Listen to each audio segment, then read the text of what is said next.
Shalom, saudara Yesus Tuhan, kembali kita dalam renungan pagi hari ini dan kita tetap belajar dalam hal menerobos bagian yang ketiga.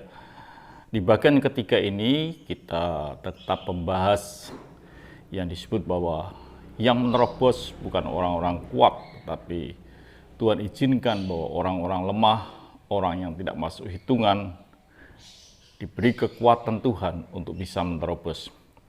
Kita membaca ayatnya lebih dahulu dalam Mazmur 145 ayat yang ke-14. Tuhan itu penopang bagi semua orang yang jatuh dan penegak bagi semua orang yang tertunduk. Ayat ini jelas, kalau ada orang jatuh, berarti dia adalah orang yang tidak kuat, sehingga dia mengalami kejatuhan. Dan kalau ada orang yang tertunduk, mungkin karena sesuatu hal, dia tidak sanggup lagi menatap, menegakkan kepalanya karena beban, kesalahan, atau mungkin yang lain, sehingga dia tertunduk.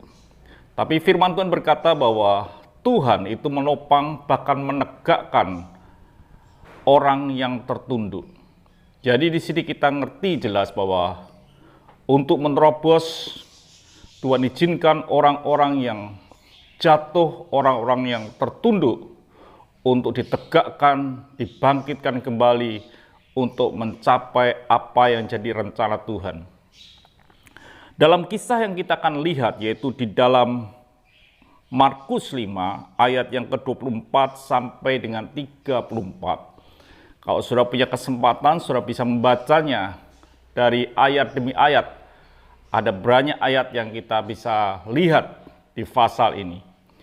Di ayat ini atau di pasal ini kita temukan bahwa ada seorang perempuan yang sakit pendarahan.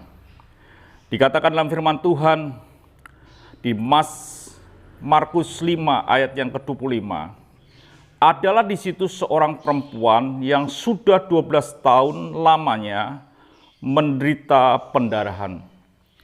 Penyakit yang dia alami wanita ini bukan hanya seminggu, 2 minggu, tapi dikatakan jelas bahwa sudah 12 tahun. Saudara bisa bayangkan kondisi yang bagaimana yang dialami oleh wanita ini. Tetapi saya beritahu bahwa Tuhan adalah Tuhan penopang, dan Tuhan adalah Tuhan yang bisa menegakkan sesuatu yang terkulai, yang lemah. Tuhan bisa tegakkan ulang untuk boleh meraih suatu kemenangan. Bahkan dikatakan dalam Markus 5 ayat yang ke-26 dikatakan jelas, ia telah berulang-ulang diobati oleh berbagai tabib, sehingga telah dihabiskannya semua yang ada padanya, namun sama sekali tidak ada faedahnya. Malah sebaliknya keadaannya makin memburuk. Kondisinya betul-betul tergeletak, kondisinya betul-betul tertunduk, tidak bisa tegak kembali, tidak ada harapan lagi, tidak ada sesuatu yang bisa diandalkan lagi. Baik materi maupun tubuhnya pun tidak bisa diandalkan. Jadi, tetapi firman Tuhan berkata bahwa Tuhan adalah Tuhan yang menopang dan menegakkan. Ini berlaku untuk setiap orang, karena firman Tuhan berkata, Tuhan akan menegakkan setiap orang, Tuhan akan menopang setiap orang. Otomatis orang yang lemah, seperti itu. Bahkan dikatakan sudah kasih Tuhan dalam Markus 5 ayat yang 28, sebab katanya, asal ku jamah saja jubahnya, aku akan sembuh. Ini kenapa? Wanita ini mendengar akan siapa Yesus. Di ayat sebelumnya dikatakan, dia sudah mendengar berita tentang Yesus. Maka di tengah-tengah orang banyak itu, ia mendekati Yesus dari belakang dan menjamah jubahnya. Karena dia berpikir bahwa asal ku jamah jubahnya, pasti aku akan sembuh. Firman Tuhan betul-betul menopang. Firman Tuhan betul-betul menegakkan. Dia katakan dalam hati, bukan pada waktu dia dekat dengan Yesus. Dia katakan dalam hatinya, asal ku jamah jubahnya, itu ketika dia masih ada di kamar dan tergeletak.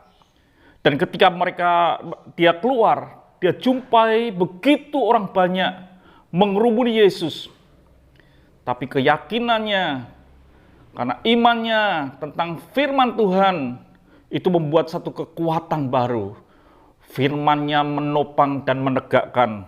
Sehingga asal ku jamah jubahnya, aku akan menjadi sembuh. Saudaraku yang kasih Tuhan, bukankah hidup saudara itu mungkin di atas atau mungkin lebih baik daripada wanita yang sakit pendarahan? Layak buat saudara dan saya adalah orang yang boleh menikmati topangan Tuhan, boleh menikmati kekuatan Tuhan supaya kita bisa tegak kembali. Untuk kita berkata bahwa asal ku jamah jubahnya, aku akan sembuh. Dan Alkitab catat, saudara kasih Tuhan, wanita ini disembuhkan oleh Tuhan. Biarlah dalam hidup kita ini adalah hidup yang meyakini kebenaran firman Tuhan. Meyakini apa yang Tuhan katakan, bahwa Tuhan akan menopang, Tuhan akan menegakkan. Berjalanlah dalam hari ini dengan kebenaran firman Tuhan. Sebagaimana hidup saudara, sejauh mana saudara lemah dan tergeletak, saatnya kita bangkit karena ada kebenaran firman Tuhan. Yesus bangkit untuk menjamin kehidupan kita, untuk menepati janjinya. Tuhan memberkati, sampai jumpa esok pagi. Mari kita berdoa. Kami bersyukur untuk pagi hari ini ya Tuhan Yesus. Kami yakini akan kebenaran-Mu bahwa Engkau adalah yang menopang dan menegakkan hidup kami. Yang membuat kami bisa maju ke depan untuk menerobos, meraih apa yang Tuhan janjikan. Terima kasih Bapa. Dalam nama Tuhan Yesus Kristus kami bisa berdoa dan mengucap syukur. Haleluya. Amin. Tuhan memberkati, sampai jumpa esok pagi. Haleluya.